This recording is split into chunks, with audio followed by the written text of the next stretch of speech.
Hey, Deshaun. Hey, nephew. How are you? Hey, Sal Day. How are you doing?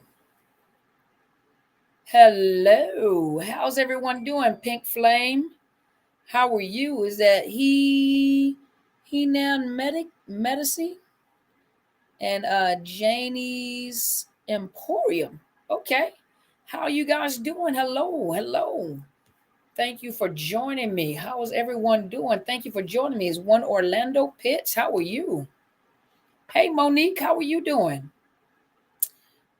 Is that record form? How are you? That's what I'm talking about, Deshaun. Hey, that's what I'm talking about. Hey, difficult conversations. How are you guys doing? Happy Sunday to you too. Hi, Agnes, Lay, Wally, Adele. How are you, Lay? A Robinson. How are you guys doing? Welcome. Thank you so much for joining me. Hello, everyone. Neff and them. How are you? Hello, everyone. Hugs to you too. Hey, is Dana? Hi, Dana. Mercedes, that's my daughter's name. Jennifer. Teles. Vanessa from Ohio. Okay. Hi, Moore. Kayla. Let's see. Well, hi, Tess. Poya. Thank you. I appreciate that. Hey, Rhonda. Sebring, Florida. Okay, I see you. And that's LaQueen. LaQueenie, how are you? Chastity. If I mess your name up, I'm sorry. Hey, Kristen, how come you didn't join me in Atlanta when I came? Alva, uh, Kyra, Crystal from the Bronx. Okay, I'll be in New York in 2024. Hey, Sandra, so I hope to get to meet you. Ariel, Sandra from Texas. Okay, New York. Debbie, I hope to see you in New York when I come. I'm glad to see. Well, thank you. Hey, Queen Cha Cha. Fragger, how are you? Newfound, Ashley, Brooklyn. Okay. Melissa, Australia. Okay, from down under. Desnick, how are you? Lisa, let's see. I'm good. Thank you. I am doing great. Hi, Sherry from Oklahoma. Okay, Oklahoma's in the house. Hey there, Miss Karen. How are you? From Oahu, Hawaii. How are you? Houston. Okay, Houston, I see you. You started getting my notifications. Good, good.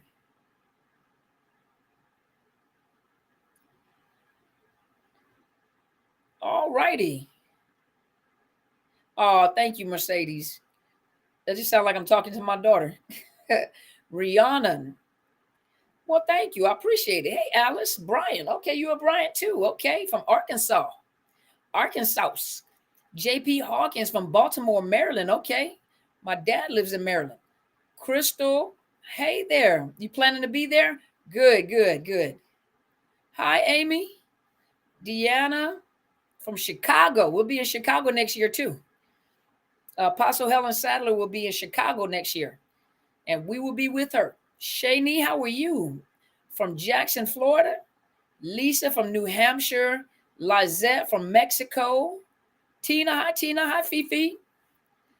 Hi Maria, thank you so much. From Illinois, okay. Thank you for hanging in there with me. Thank you. All right, from Georgia. Melinda, why didn't you come to the conference in Georgia when I was in Georgia? Rhode Island. Hey Trinity from Rhode Island. From is Jonah, Jonah, from Kentucky. Okay, I see you. Napa, Florida. Okay, don't laugh, Amy. What is I see it's Missouri, right? Kansas City, Missouri. I hope I'm right. Let me check out the cities. Let me check out the cities. Alabama in the house. What part of Alabama? Orlando Pitts. What part of Alabama? Dog Defender. Okay. Adriana, how are you? Hello to you too. Thank you for being here tonight. From Bermuda. From Bermuda. All right, I see you. Hey, Miss Tina. Southern California. I hope to meet you next year. Is it Shanae? I hope to meet you next year. I'll be in Los Angeles, California next year. Hi, Derek. How are you, sir? Central Alabama. What town, what city in Alabama? Hi, Miss Dolly. Hey, Mama Dolly. Thank you so much. Hey, Mama Dolly, Athens. Okay, Maddie. I see my daddy's from Vienna. If you guys know where Vienna's from. Athens, Memphis. Okay. That's where Apostle's from. Memphis, Tennessee. All right. Thank you so much. I'm just looking for Just Be Real. Florida. Okay, from Florida. Hey, Phoenix from Florida. From Virginia. I was stationed in Hampton, Virginia. Okay, and Virginia over here. I was stationed in Fort Lee, Virginia. Used to live in Hopewell, out of all places, right? Petersburg and Hopewell, of all places. Chicago. Be there next year. Betsy Monger. All right. Thank you so much, Phoenix. Gadsden, in between Huntsville and Birmingham. Okay. I graduated from Carroll High School in Ozark, Alabama. I used to DJ in Ozark and travel to Montgomery, Alabama. Yes. Hey, Pamela. Ma Bren from Dubai. Okay, Dubai, I see you. One day I'm coming to Dubai. I see you. Thank you so much for joining me. Thank you so much. And Dubai is beautiful. One day I'm gonna come to Dubai. Des Moines, Iowa. Okay, Pamela, I see you. All right. I'm just looking for Just Be Real. Y'all tell me when you see Just Be Real. When y'all see Just Be Real, then I will turn on my clubhouse. Difficult conversation said, oh wow, hi Dubai. Went to Fort Lee for supply specialist. Oh yeah, 92 Yankee or 92 Alpha? I was 92 Alpha. Yes. Yes. All right. Y'all let me know where Just Be Real. I gotta find Just Be Real. Hold on. Let me find Just Be Real. Let me see where she's at. Hold on, let me find her. Let me find Just Be Real.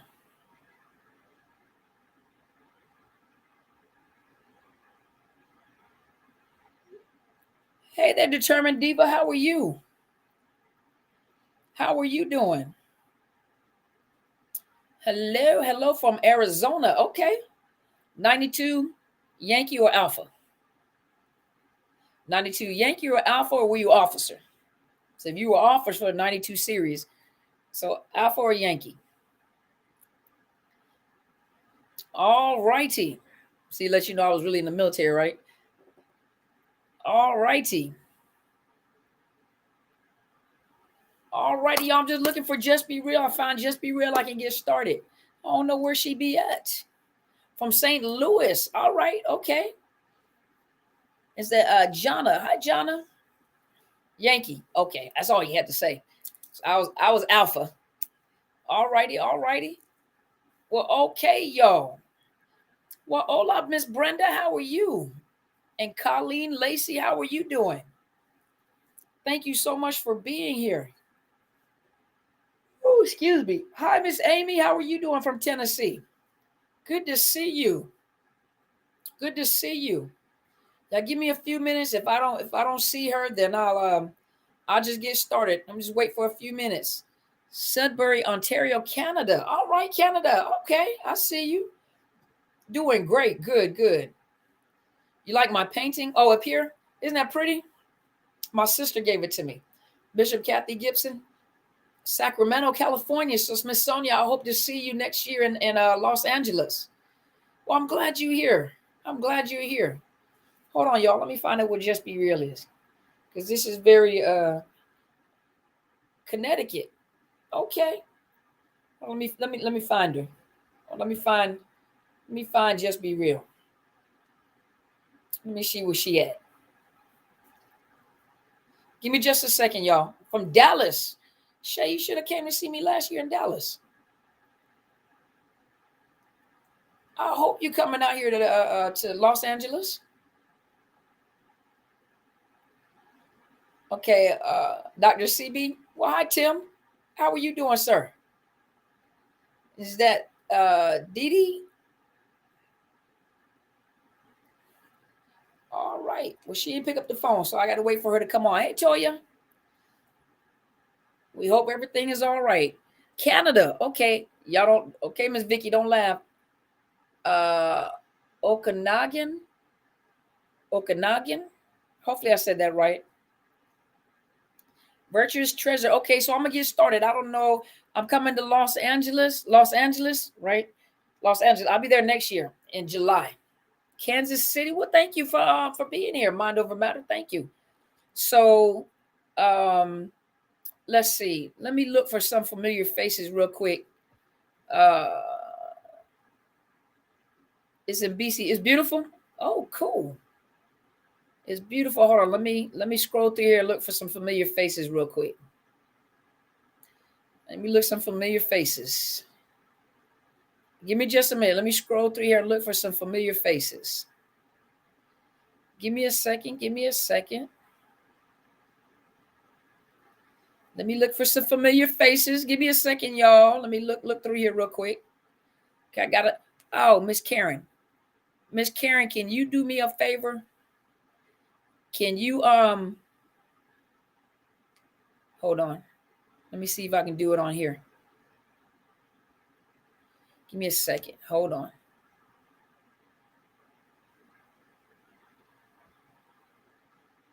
Give me a second. Oh man, hold on, Miss Karen. Give me a second. Oh, you standing by for Clubhouse? Okay, hold on just a minute. I was looking for Just Be Real, and I don't know where she's at. So hold on just a minute. Give me a second. Well, thank you so much. Hold on just a minute. Let me go find my own live. Hold on a minute. Let me find my live. I don't know where Just Be Real is, so I got to check on her, see where she's at. Give me just a second. Y'all be patient with me. Give me just a minute. I'm trying to find where my live is at. Hold on. There you go. Okay, hold on just a minute. Let me find.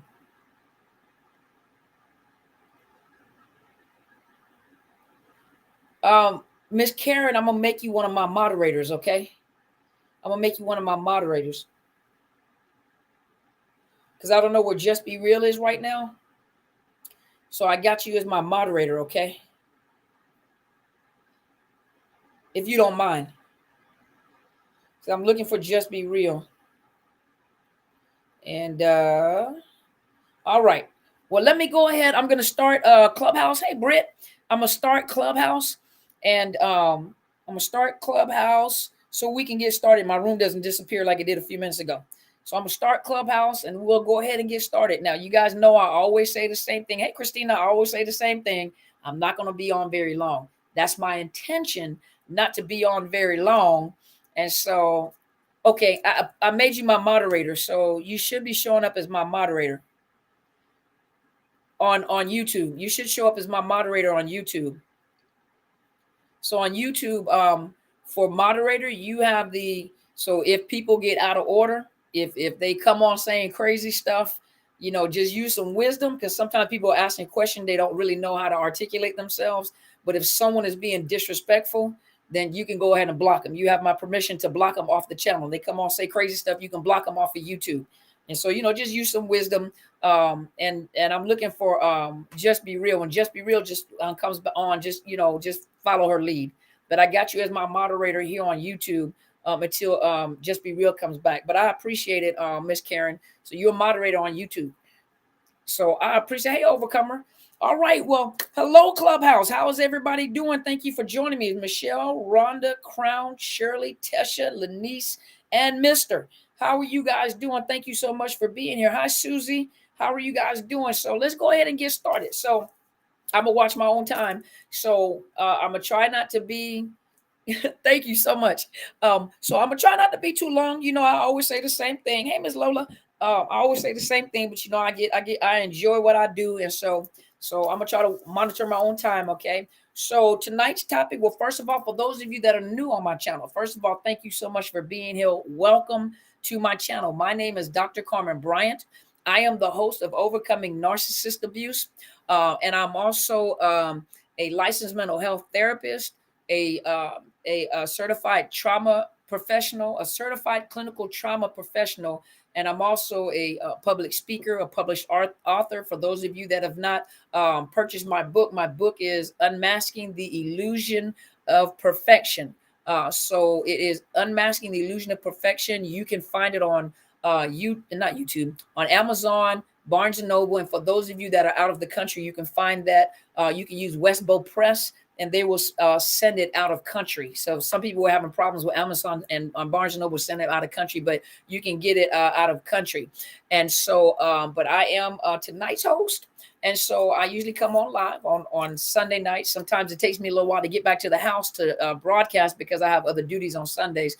But thank you so much for joining me. I'm a part of an awesome team that you can find on Clubhouse on Tuesdays at 7:45 with Apostle Helen Sadler, 7:45 Pacific Standard Time. Miss Karen, Miss Karen, which is Cluster Be Free. Cluster Be Free Karen, Telsha with the T on MPD. You'll find people like Apostle Helen Sadler, who is the host. Her daughter, Bishop Kathy Gibson, My Life is Intentional, with broadcasts on Fridays. You have her daughter, Victoria Sadler, that comes on Mondays with the Quantum U. You have Confessions of a Christian Girl, Tasha Leland. So you have a lot of people that are on the forum, and we're part of this great team that comes together, and we do these magnificent things concerning overcoming narcissist abuse. And each one of us bring you education. We do coaching, and so we're really a great team that works together. Hello, New York. And the thing about it is that I am here tonight. I was just waiting for, hey, Jose, hey, Nikita, Tim, thank you so much. Is that Amara? And then Carrie, thank you so much for being here. So tonight's topic, I'm talking about desensitization by the narcissist. So first of all, let's talk about what is desensitization. In the world of psychology, in therapy, what we use oftentimes, a therapeutic approach to like phobia, anxiety disorders, is called systematic desensitization. And what's systematic desensitization means, those of you that are in the mental health field, or those of you, hey, just be real, where you been? Girl, I was gonna fly out there to see where you at. You okay? Hopefully everything all right. Just respond to my text. I text you. Thank you so much for being here. I ain't know where you were at. But thank you so much for being here. Just be real. And Miss Karen, I made her as a moderator until you came, but she's here to assist you if you need any of her help. Okay. So when we're talking about systematic desensitization, what that is, a therapeutic approach, is used in therapy for people that have things like phobia, anxiety disorders. And what happens is we use this process to help desensitize you to anxiety provoking situations. And what happens is we gradually expose you to those things that causes an emotional response or reaction, so that we can desensitize you to those triggers, so that you are not triggered, and you can be in that, excuse me, guys, you can like snakes. If you're afraid of snakes or spiders, what happens is we continue to gradually expose you to those things that causes fear, anxiety, but some very deep rooted, anxiety and reactions, emotional responses and reactions, right? And so that is the therapeutic approach, to teach you how to calm down and relax. So it kind of put your guards back down. Your guards are not all the way up. Put your guards down, make you relax, and let you see that there is no danger with that spider. There is no danger with the snake. Now, I've had that experience with a snake, and it just so happened it was someone in the military, and I was afraid of snakes. I still don't do snakes. I don't do snakes, but that fear, that shock, what happened is one of the soldiers had a boa constrictor, and I was like, So what he said was, he says, listen, he says, the best way to get over fear is to expose yourself to that thing that you fear, and you realize that this snake is not going to do anything to you. He said, so I thought he was going to try to scare me, but he said, just put your hands out like this. He says, and I'm going to put the snake in your hand so you can feel it. And so I always thought snakes were slimy, but he put the snake in my hand. Now just put your hand around it and feel it. He said, it's a giant muscle. So it was moving, it was a muscle and everything. And so I had my hands out and he put it in my hands. He said, now I'm gonna put the snake's head in your hands. He says, you take your fingers and hold the snake's head and just look at it. And so, I held the snake, so I know what it feels like. So that extreme fear of snakes, I don't have it. I still don't fool with snakes, but I'm not extremely, I'm not going to just jump out my skin when it comes to snake. So I was, and for some phobias and anxieties, it takes a little while because it's systematic, meaning that slowly we expose you and slowly we begin to put down your guard so you don't react that way, or you react or have that, jumping out your skin reactions, or, your adrenaline is not pumping and it's fight, flight, or freeze, and that's even in post-traumatic stress situations where you have a severe anxiety or phobia or fear of being in open areas or fear of going into grocery stores and crowded places, where slowly we expose you to those things that provoke that anxiety. It may be by the cash register, bring you in by the cash register, bring you in and let you sit on the chair and sit next to you, bring you in and by the time we're done, and it could be a few months,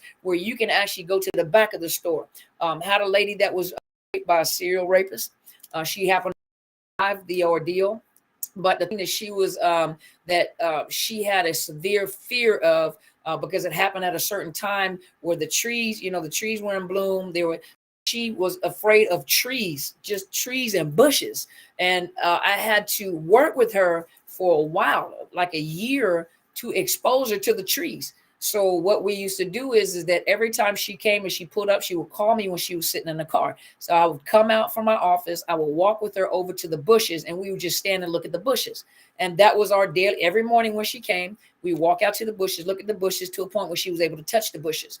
She was able to touch the bushes as long as I was there. She touched the bushes, Then eventually it got to the point where I would stand at my office door. She would get out the car and she would walk over and touch the bushes. Then she would run over there where I was at. Eventually it got to the point where I would stay in the office, look out the window, and she would call. She said, Dr. C, I'm touching the bushes. So she'd run over there, touch the bushes, and run back. But that anxiety, that fear, it had diminished. So she was desensitized to that thing that provokes anxiety. And I had to teach her that it wasn't the bushes, the trees. We had to attach the triggers to show her what was it about those trees that reminded her of that trauma, because it wasn't the trees. Now, when you're dealing with a narcissist in that trauma bonding, their whole goal is to desensitize you to the level of trauma they expose you to. And so a lot of you have been in very hostile and serious domestic violence situations where you have come close to losing your life. And what has happened is that you have been, even in your homes, but you have been desensitized to the level of let me put it this way. What they have done is expose you to this type of trauma and expose you to this type of fear, where your startle response has been is almost like decreased, eliminated. Your startle response, your startle response is almost like malfunctioning. It got to a point where some of you have been exposed to this over and over again, where your fight and flight has been lowered, your guards have been lowered, to a point where your pain threshold is so high that what you think is normal, and they're not going to hurt me, they're not going to do anything, they choked me, but at least they didn't hit me. Your pain threshold is so high that your alert system has shut down. Your alert system, your internal alert system, is now defective, where you can't even gauge when there is danger. So your alert system is misfunctioning because you're being exposed to things and you don't even realize, because you're almost in denial, but you're so desensitized to it that you don't realize that sometimes there are life-threatening situations that you have been desensitized to that everyone else can see, but you no longer can see. Had a young lady on here. She told her testimony before. You have to look through some of my Clubhouses. She was on Clubhouse. I've been knowing her for maybe like a year or two. And the guy she was with, a former Marine, would always tell her, he says, I'm going to kill you. He told her that, and I don't know if I'm going to be, muted on this. Hopefully I'm not, because this is for informational purposes, for educational purposes. So trigger warning. But he did tell her, like some of you guys, I will kill you. And so, but she was so accustomed to him making those threats that her, her response, her guards were down. Put it that way. Her guards were down. Her alert system was off until a point where she started to realize he was abusing the dog. And she would always wonder why the dog, beautiful dog, big dog, he was abusing the dog. And so she noticed that the dog would always cower, cower, cower. And I don't know if he had threatened to do something to the dog or whatever, or make the dog disappear or whatever. And she came home one day and the dog was missing. And she said she saw, some blood, not a lot, but saw some blood, but she couldn't figure out, like, what did he do to the dog and where is the dog? She never found where the dog was at. Didn't know where the dog was at. And I told, she says, what do you think that means? I said, what that meant is he was trying to get a taste of the kill. Not only that, can he dispose of that body without getting caught? Because they never found the dog. She never knew where it was. I said, you are his next victim. And she says, how do you know that? I said, he's practicing. I said, and he's very violent. He was a malignant narcissist. All narcissists are malignant, but in this malignancy, who's also antisocial personality, and I can't diagnose him, but he had those traits. So he was malignant, that psychopath, sociopath type. He was malignant and he was violent. And I said, you are so desensitized. He has desensitized you so much, your guards are down, that you can't detect when you are in danger. Had another young lady, husband was in law enforcement and had a pistol. And what he would do is just lay and he was violent. He's violent. He still is. And would lay his pistol on the table so she can see it. Clean the pistol in front of her, lay the pistol on the table. She's so desensitized, it doesn't bother her. I said, he's giving you a subliminal message. If you try to leave him, whether he will hurt himself and everybody else in the family, you guys get what I'm saying? Hurt himself and everybody else in the family if you try to leave. So he put the pistol, but she says, no. She says, I'm not worried about that. I said, you need to worry about that. You need to put some protective measures in place. But she couldn't see it because she was so desensitized to him. 20 some odd years, she was so desensitized that her alert system, I say is broke, but that alert system was not functioning. She wasn't picked. The alert system, you have been so desensitized that your alert system is off. You don't even sense danger. You don't sense when you are in danger. The alert system is, you get that uneasy feeling. You get that like little sense of anxiety or some anxiety. So it's not the phobia part. It's not that high level of anxiety, because that is already above the roof. That's a danger zone. Danger, what is going on? And for some people, they have been exposed so much that the phobias and the anxiety attacks and stuff like that are triggers. You're being triggered by something, a smell, a sound, a look, something that reminds you of the trauma. There's that. But when you're around a person and you get that uneasy feeling or something is not right, I can't put my finger on it, or that is your alert system. That is your red flag. People are looking for specific things as a red flag, but what it is that's your alert system. Something don't set right. It doesn't mean that you always have the exact answer to that situation, but whenever you get that uneasy feeling like something is not right, something don't set right with me. Every time I get around this person, I feel uneasy. That's your alert system. Back up and back out. But for some people who have been traumatized, who have been so trauma bonded, who have been in these situations like Miss Karen, 30 some odd years, your alert system is down where you don't realize you are in dangers. Never, ever, ever underestimate a narcissist. A narcissist will tell you everything that they're going to do if you be quiet and you listen. The problem with most of us is we talk more than we listen. We argue back and try to prove ourselves, or we try to argue with them. Instead, you have to listen. If you want to know what they're going to do, if you want to know what they're thinking, if you want to know what their next step is, be quiet. Silence, quietness, it torments them. Silence torments them. That's why so many people that have been in a situation with the narcissist, silence can be used as a weapon, and silence can be used as a tool. Therapists use it as a tool to help people to continue talking. You be quiet, let them talk. And people tend to fill in that silence. They're not accustomed to silence, so they'll fill in that silence by talking. So sometimes when they don't, they feel like they're obligated to fill in that silence and just keep talking. That's what most people made the mistake with the narcissist. They get silent on purpose, and they use that to draw information out of you because you feel obligated to fill the silence. If it's silent, be silent. You ain't got to say nothing. I remember, and I talked about this before. I have a narcissist call, and they're like, "Yeah, what's up? It's me," and then it's just quiet. And then you just feel obligated to, "Yeah, what's up?" And they don't say anything. So you feel obligated to, and you just tell on yourself. Everything that they need to know, they tell. But if you stay silent right along with them, they'll have a tendency to talk. It's not the fact that you're giving them a silent treatment. Just be quiet and stop arguing with them. When you don't do that, they feel the need to fill the silence. And when they feel the silence, they'll start asking, "What's wrong with you? Why you acting that way? Why you ain't saying nothing? Why you acting funny?" They're uncomfortable. They're uncomfortable.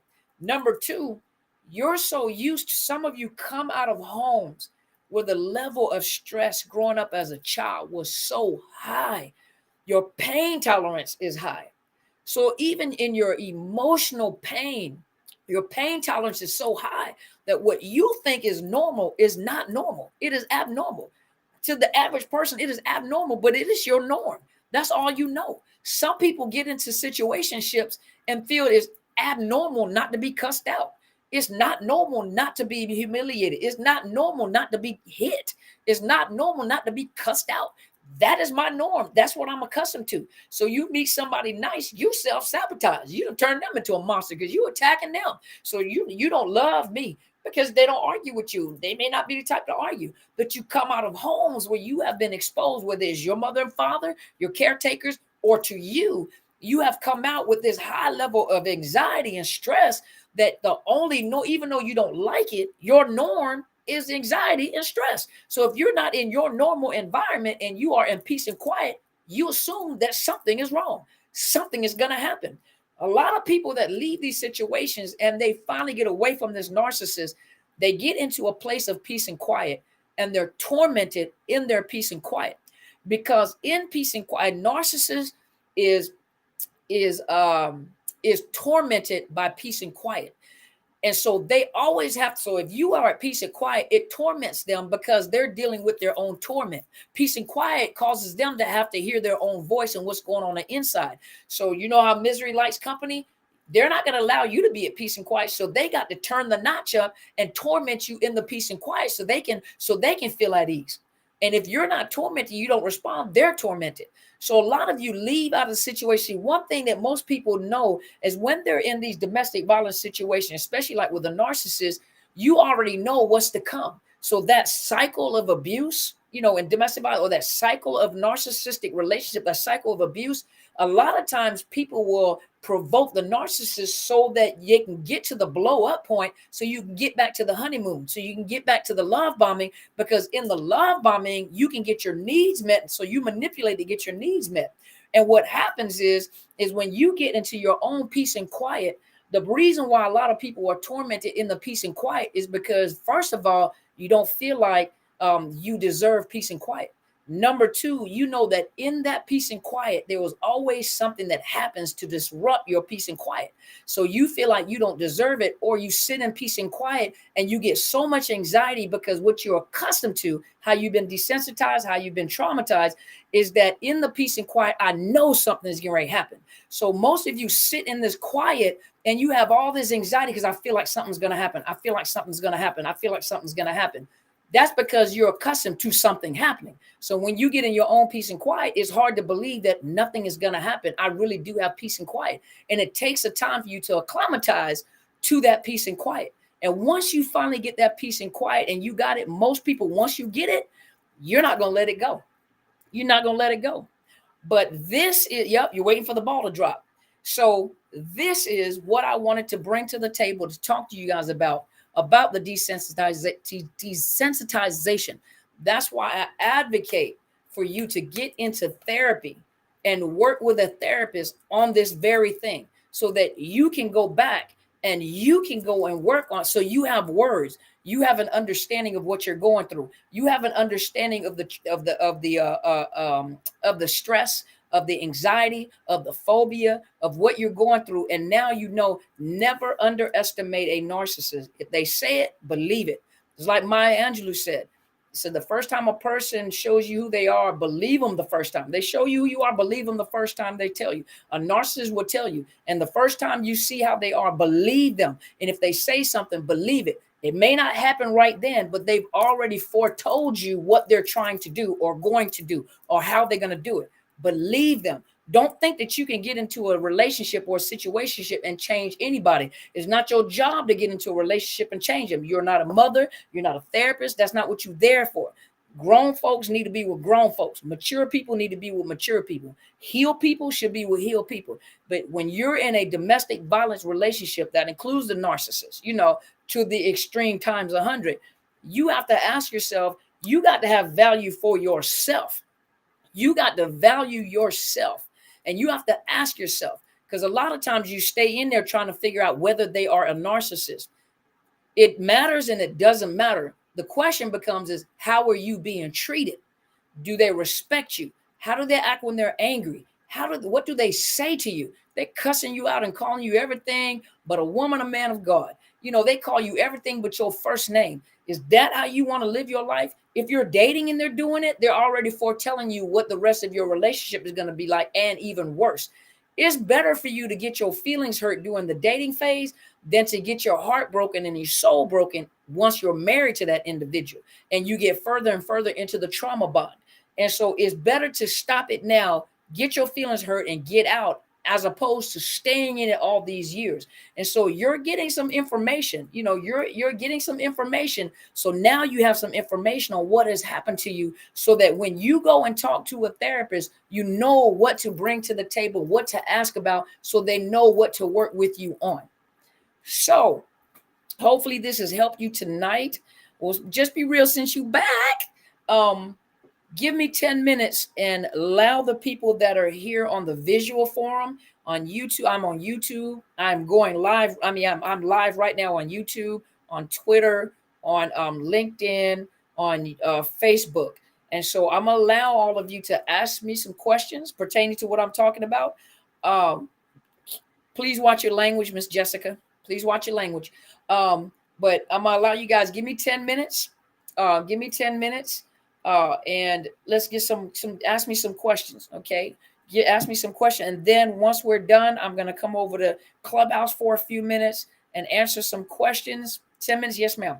After the 10 minutes, I'm gonna come over to Clubhouse, and Clubhouse, give me a minute.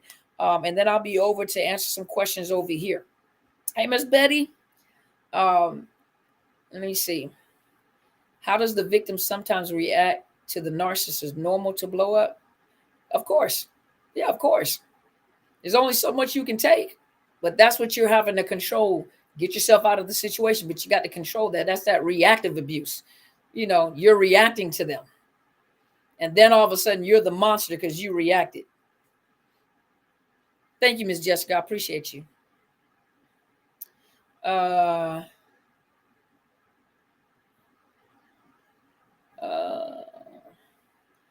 Thank you, Black girl. Get in their shift together. Go ahead. Okay, that's what I'm talking about. Hey, Swain Fuller. Thank you so much. Yeah, reactive abuse. That's right, Miss Michelle. Yep. Amanda said, wow, good point. I lost my soul and my heart been broken. How do I communicate co-parenting with my ex-narcissist? You're never going to co-parent with a narcissist. It's going to be counter-parenting, but there is what's called parallel parenting. What you can do is you can go on my YouTube. Go on the YouTube, and I have a video. You can put parallel parenting and go study parallel. I did a video on parallel parenting, but go put in parallel parenting. You put my name on there and other YouTubers, and look at parallel parenting. You're never going to co-parent with a narcissist, but you can parallel parent with them. Okay. How do narcs feel? How do narcs feel if you discard them first? I did a video on that. You can go look on my YouTube channel. You can go look on YouTube. I did a video on that. Sarah, what's the best way of co-parenting not affect the kids? Go to my YouTube, or you can look it up. Go look at parallel parenting. Let's see.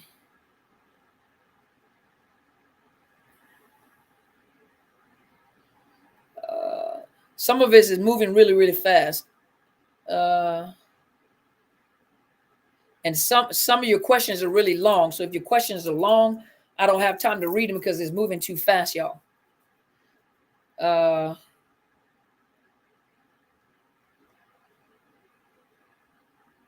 uh, Thank you, Amanda. I appreciate it. Hey, Kim, how are you? Hey, Queen Sunshine. So you guys got to make the question smaller.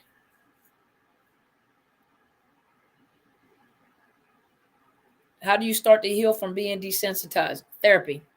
You have, now when I did this video here, now you have some information, and how to bring some information to a therapist and what to ask a therapist to help you with, because that's therapy. You have to go to therapy to do that. I do not have a support group. How to leave them alone? No contact.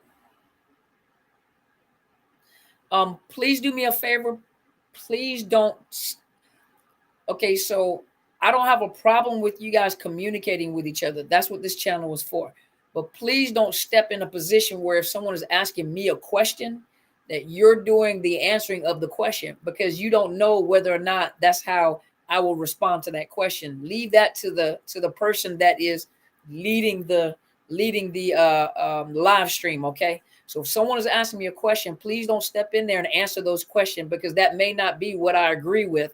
So, the responses that you guys are giving does not necessarily mean I agree with what you're saying. And I just have to see, I can't, and it's going by kind of fast, so I can't see all the responses to some of the questions. How do we find you on YouTube? Just go to Dr. Carmen Bryant, or Overcoming Narcissist Abuse. If you put it in your search engine on Google, you can find it. Or if you just put Dr. Carmen Bryant or Overcoming Narcissist Abuse on YouTube, you'll see my little pie face on there. It'll show up. You'll see me. What would be the first step in finding a good therapist? Step a good therapist should instruct. I'm ready therapy now. Okay, wait a minute. Rephrase that. What would be the first step a good therapist should instruct? I'm in therapy now. Rephrase that, because I'm not sure what you're asking me. Michelle Lee, how can I learn to trust a new partner after that type of abuse? Therapy. You got to go into therapy, and you have to learn from a therapist. Get to a therapist and let them know that you have trust issues, and let them work with you. You're so welcome, Tesha. And hey, Tesha girl, how you doing? Adele, you said how to desensitize. Therapy. Get the therapy. Let's see.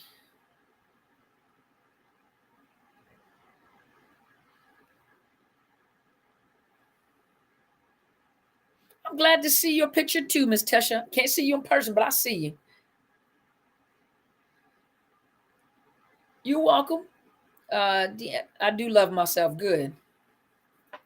How do we know if a therapist is familiar with narcissist abuse? Ask them, Miss Crystal. Ask them. Say, do you understand what narcissist abuse is?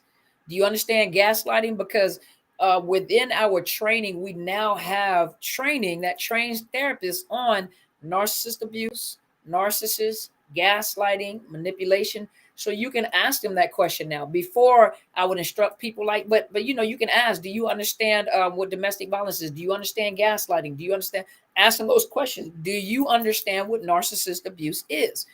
You interview the therapist just like the therapist interview you, and you ask them, do you understand? Do you know what the narcissist abuse is? Do you understand gaslighting? Do you understand trauma bonding? Do you understand the intensity of trauma bonding?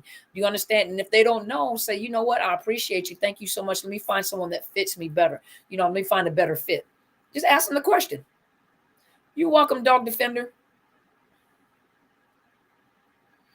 I've always had trust issues from sexual abuse at the age of a little baby to 8, 9 years old. Therapy, Britt. Therapy. You got to get into therapy. Find someone that understands childhood trauma and sexual abuse, and get someone that understands that. Find a trauma professional. Find someone that specializes in trauma.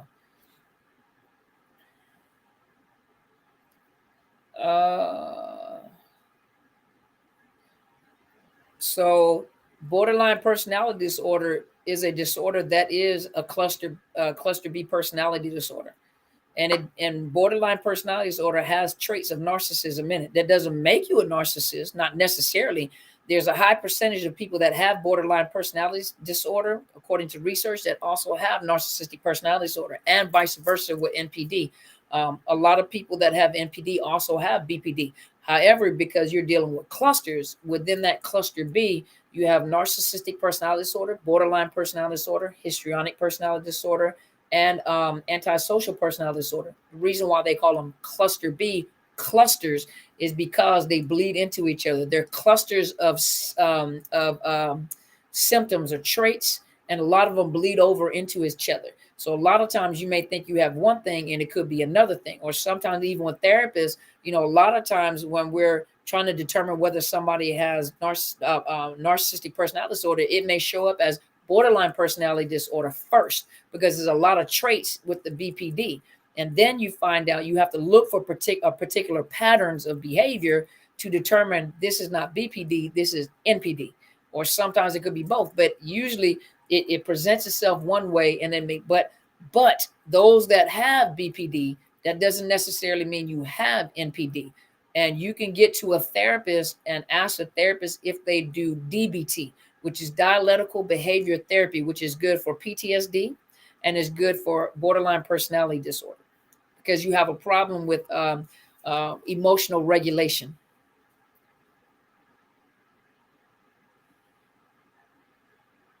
Who is more prone to physical abuse, borderlines or narcissists? Prone to be abused or prone to have been abused? Because prone to have been abused, both of them. Everybody that has been abused does not develop NPD. Everybody that has been abused does not develop BPD or borderline personality disorder.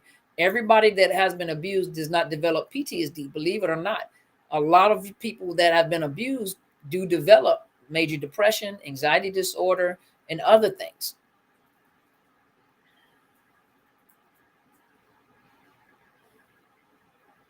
Let's see.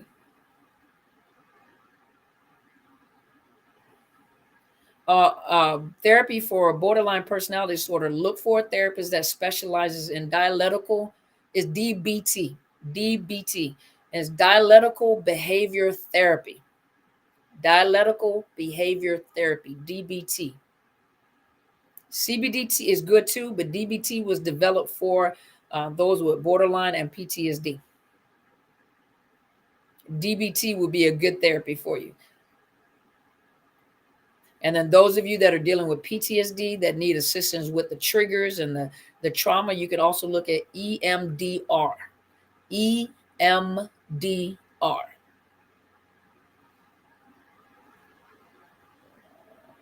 Let's see. You said what made me want to specialize in NPD? Thank you. I appreciate you too. What made me want to specialize in it? You know, it's going to be a story, right? So, number one, I grew up with it all my life. Number two, I was married for 20 years with the abuser for 22 years. When I was in domestic violence. When I was in the military, I did not, at that time, I did not have education about what domestic violence was. I was learning, and me and my children were being abused. And in the military, I thought I was hiding it, but I hid the abuse. And I was able to hide behind my rank, my leadership, and just be super, you redirect your energy somewhere else. But I was being abused while I was military. I was going through my master's program at the time, and we were learning about mental health disorders. And I've always been interested in helping people that were being abused. However, it got to a point where even in the military, I was just a counselor at heart. But when I got into my master's program, I began to study, and what I was fascinated with abnormal psychology. And it was just this interest in, why are they the way that they are? Why do they do what they do? Why does a person act this way? And so I was always the type, be in the middle of the abuse trying to figure out, why are you doing what you're doing? Why do you act this way? What is wrong with you? And so when I was in my master's program, we got to, it's a course called, those of you that have been in the master's program, I was in a course called, number one, abnormal psychology, but also I was in a course, it's diagnosis, assessment, and treatment planning. And in that class, you learn about the at the time it was the DSM-4. It's a diagnostic and statistical manual for mental disorders. It's a psychiatric manual that mental health professionals in the mental health field, we use it for diagnosis, And so we were studying, number one, assessments, how to assess people and how to determine different mental health disorders. And then it was diagnosis, then assessment, diagnosis, and how to assess, how to diagnose, and then treatment plan. And so I learned, these different types of personality disorders. And when I was learning these different personality disorders, I took the manual home because I said he's either borderline or narcissistic, but I didn't understand the seriousness of it. I didn't understand cluster Bs. I was like, and I turned the book around and I looked at him. I said, which one are you? Are you borderline personality disorder or are you narcissistic personality disorder? And believe it or not, he looked at the manual, he read it. He says, he says, borderline doesn't fit me. He said, but narcissist fits me. So now keep in mind, I still didn't really understand, the severity of that, but I just knew that his behavior was just very awkward, different. This abuse was very different, and I couldn't understand, what is this? What somatic? He's a somatic at the time. He was a lower, lower overt at the time. So he's a mixture of overt and covert, but just everybody loves him. He's a great guy, funny, he can be altruistic if he wants to, give you the shirt off his back. But he just, when you get to know him, he's just malignant. And but at the time I didn't know that, and I just couldn't figure it out, but once I got a divorce, and in therapy, I still had the heart for domestic violence. It was just domestic violence. And I was dealing with clientele and I was talking about this. I just wasn't using the terminology that we're using now. Gaslighting, trauma bonding, flying monkeys, all the vocabulary that we use within the narcissistic, this right here. I wasn't using that vocabulary, but I was talking about the very same thing. I just hadn't, because that was popular. It's called pop psychology, popular psychology. These words were introduced. So it just so I'm helping these clients, but it just was not getting. I was like, man, they're just not. It's like we hit a wall. We're just not getting anywhere. And I remember the first video I listened to was Miss Angie Atkinson. I was listening to Miss Angie Atkinson. Then I heard another video by Little Shaman. And then I heard a video by Associate Director Quinn Holiday. And then I heard a video by Dr. Les Carter. And when I started listening to the videos, I said, I've been talking about this the whole time, but I didn't know that there was a language to it. And when I began to talk to the clientele and I started using the language, then they begin their healing process. And then it was like, finally, somebody understands, because this is crazy. This is unbelievable. Finally. And as I'm teaching it, I started having the aha, oh my God, I was married to a narcissist. And so I was able to talk about it. And the thing that my heart, I do therapy, regular therapy, but what got my heart is when I started using the language and integrating it with personal experience by people that I've met, what I've witnessed, psychological, and then started talking to my mentor on the spiritual aspect of it. That's when, and people started, when I started, I had 67 people or 47 people. And I remember I reached out to Angie Atkinson and all I said was, I really like what you're doing. Thank you. And she reached back out and her and I had a conversation and she gave me some tidbits. And this is what she said. Now, you have to understand, when you have people that have large platforms, a lot of times to go support a small platform, you're taking a risk because you don't know where they're going. You know what direction they're going. You don't know whether they know what they're talking about. And so what she said was, she says, you know what? She says, normally I don't follow small platforms. I just got started. I don't follow small platforms. And I understand, she said, but I'm going to follow you. She gave me some tidbits. She gave me some advice. And once she gave me that advice, the channel exploded. Very, very effective. That's my girl, Angie. So if you listening, Angie Agneson, girl, I love you. Y'all make sure you let her know. Tag her in here. Tell her I love her. I love my girl. That's my girl. She looks like old girl off of NCIS. That's why I love her. That's why I started watching. I was staring at her. I was like, oh my gosh, she looks like the girl off of NCIS. But anyway, my platform grew. But this is the reason why. And this was Miss Black Girl Get Their Shift Together. This is what made me keep doing what I was doing when I only had 67 people watching. I had somebody reach out. Till this day, ladies and gentlemen, I don't know who it is. I've been looking for that email to reach back out to them. I don't know who this person was.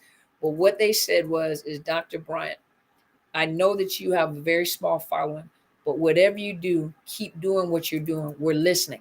So that encouraged me. The second time, I had somebody reach out to me and said, they were like, lady, I don't know who you are, but I was sitting here and I just cut my wrist and I was sitting here waiting to die. They said, I don't follow you. I don't know how you popped up on my YouTube. You popped up and you were speaking directly to my situation and gave me hope. The third person that contacted me said, I had just tried to hang myself.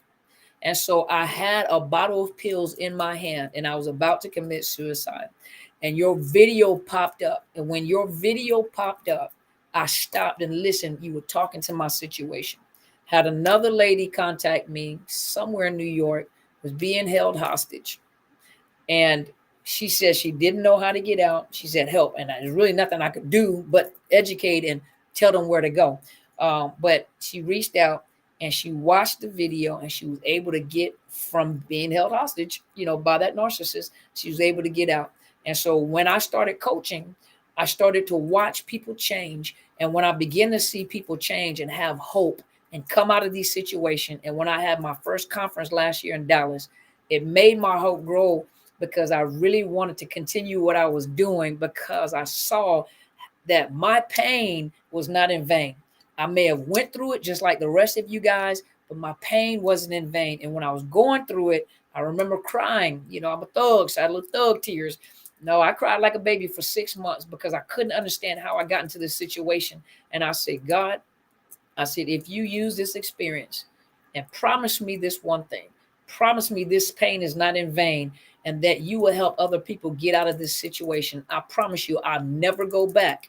And this time I'll wait. I won't date. I will wait. If you promise me you'll help other people come out of it. And I said, I'll go through whatever I have to go through to recover. And that's how I got to doing and loving what I do. That's how I got to doing what I love to do. There go my story. You ask me a question a lot of times, it's not just a simple answer, but yes. So that's my story. There you go. My pain is not in vain. Absolutely. Yeah, pain is not in vain. So see, for some of you guys that are going through it, your pain is not in vain. You just have to get through it because there are people waiting for you to get to the other side. There are people waiting for you. You can't do videos while you're still in turmoil because you'll hurt people more than you help people. You have to get to a place of healing and talk about the areas as you heal, talk about it. As you heal, talk about it. As you heal, talk about it. And what you're doing is, you married a narcissist. I didn't know I had married a narcissist. I did. I am not married to him now, but I was for 22 years. But you have to get beyond where the people are so that you can go back and get them. And you can't talk to them from a place of pain. You got to be able to bring people, this is what I did to recover from this. This is what I did to recover from this. And you bring people along with you as you go. So your pain is not in vain. You're welcome, Tesha. Your pain is not in vain. Your pain is not in vain. Your pain is not in vain. Do I think that self-aware narcissists can get better in therapy, or is it just an act? It's just an act. They don't get any better. You got to understand. Listen, when we're teaching you stuff like this, the one thing we say, a narcissist is a narcissist is a narcissist. They're coming up with more creative ways to love bomb and love bomb in troves, mass love bomb. A narcissist does not change their stripes. A narcissist gets worse with time. They find other ways of drawing and love bombing people in. What's the best way to love bomb a person? get them in their pain where they're desperate for information, they'll accept anything. So self-aware narcissists and therapists, they're not getting, I think it was Dr. Phil, the problem is they get into therapy. They're not getting into therapy to get better. They're getting into therapy to get more information. And the more information they're getting, the more self-aware they're getting, the more they realize and the more they can hide because they're getting information. They don't come to therapy to get help, baby. They're coming in therapy to collect information. So fly under the radar. You see what I mean? To learn our language. They're learning, they learn our language. So you talking to them, they're mirroring their therapist. They're mirroring the words that we use. And guess what happens? They're love bombing people, and people are fascinated and mesmerized. Oh my gosh, they know what they're talking about. They're harmless and they're helping me. They've helped me. The one thing they'll never do is they'll never ever tell you completely how to defeat or overcome a narcissist, period. Never, ever, ever. Why would a criminal come in and tell you all the secrets that how he criminalized? I'm gonna make up my own word, criminalize. They're not going to tell you all that. They're not. They'll give you just enough information to pull you in. As long as you come off of a channel and you hyped all up in your emotions, yeah, they understand. That's what I'm talking about. You're not healed. You don't have closure. They don't give you closure. Not even narcissists self-aware. They're not going to give you closure. They're going to get you hyped up into your emotions. That's it. You come back out of it in your emotions. But there's no closure. There's no healing. There's no healing and there's no closure. Ever. Never.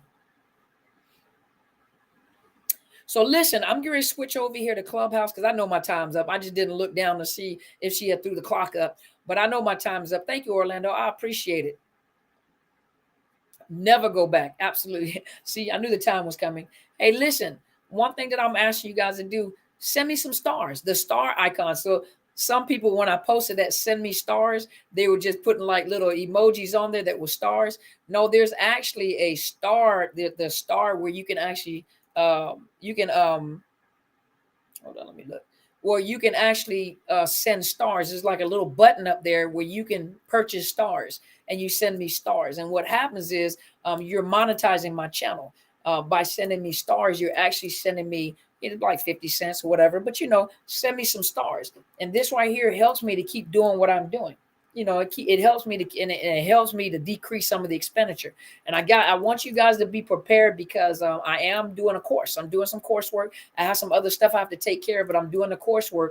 And this course that I'm developing for a lot of you guys is called, I don't know if I'm going to make that the official name yet or not, but it's behavior modification for parents for children 2 through 12.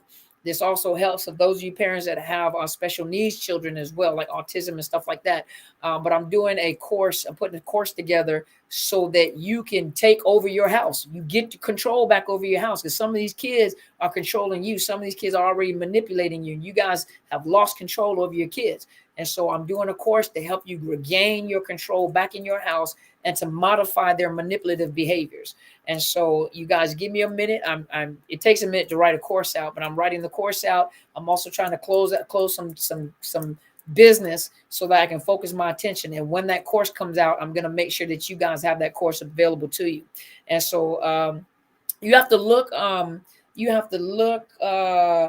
does anybody know how to purchase the stars? Because there should be a star. Matter of fact, at the very beginning, there was a star icon. And if you go look up at the star icon, you'll see like the little star icon. You can click on there, and I think it gives you the information. Even after the broadcast is over, you can still purchase stars. And so that helps me do what I got to do, because you got to remember, I have a business, but everything that I do, there she said, there's a star icon beside the reaction button. Thank you, Tesha. But you have to remember that everything that I do for you guys costs money. It's not free. So it costs money, so, and if you guys help me, it will decrease a lot of my expenditures so I can do more of it. You see what I'm saying? So I can do more of it. So you click on the star icon. Thank you, Amanda. It's in the comment section. Toya says in the comment section, hey, Toya, how are you? So I'm going to switch over to Clubhouse to go talk to my guest for a few minutes. And I thank you guys for staying here with me. Hopefully you got something out of it. And I want you guys to know that you are great. You will be great. Let us be great. This right here, your test is your testimony. Your story is your story. You got to come up so that you can bring other people up with you. This is not the end of your life. Is there a silver lining? Is it a silver lining to the cloud? A light at the end of the tunnel? Absolutely. you're looking at someone that has been through it, and I thought I was gonna lose my mind. You hear me? Because I couldn't believe, and I couldn't understand why was this so traumatic. Of course, longevity, 22 years of this type of cycle of abuse, and then being desensitized to what a monster I was dealing with. You know what I mean? And some of you guys are desensitized, and you got to get that alert system back up. If it don't feel right, if it don't set right, don't react to it. Back up. That's a red flag. Okay. So if you guys would like to join me on Clubhouse, you're welcome to join me on Clubhouse. I'm going to go ahead and cut it off. But I appreciate each and every one of you. Thank you so much for your support. Remember, on Monday, my little sister, Victoria Sadler, she's on at 6 o'clock, 6 p.m. Pacific Standard Time. The quantum you. And then on Tuesday, Apostle Sadler will be on at 7:45 a.m. Pacific Standard Time. So for the East Coast, that's 3 hours. For Central Time, that's 2 hours ahead. So set your clock accordingly. But a lot of us are on that platform. Apostle Sadler's her platform. Myself, Cluster Be Free, Karen, Telsha with the T on MPD. A lot of the people that you see are on that platform. So join us on Tuesday. Come and join us on Tuesday. You can find it on Clubhouse. She's on Clubhouse. She'll be on Clubhouse. And it's Helen Sadler, your destiny helper. Just look for Helen Sadler. And I appreciate each and every one of you. Thank you so much for being here tonight. I hope you guys have a beautiful, beautiful evening. Thank you so much for joining me, and good night, everybody.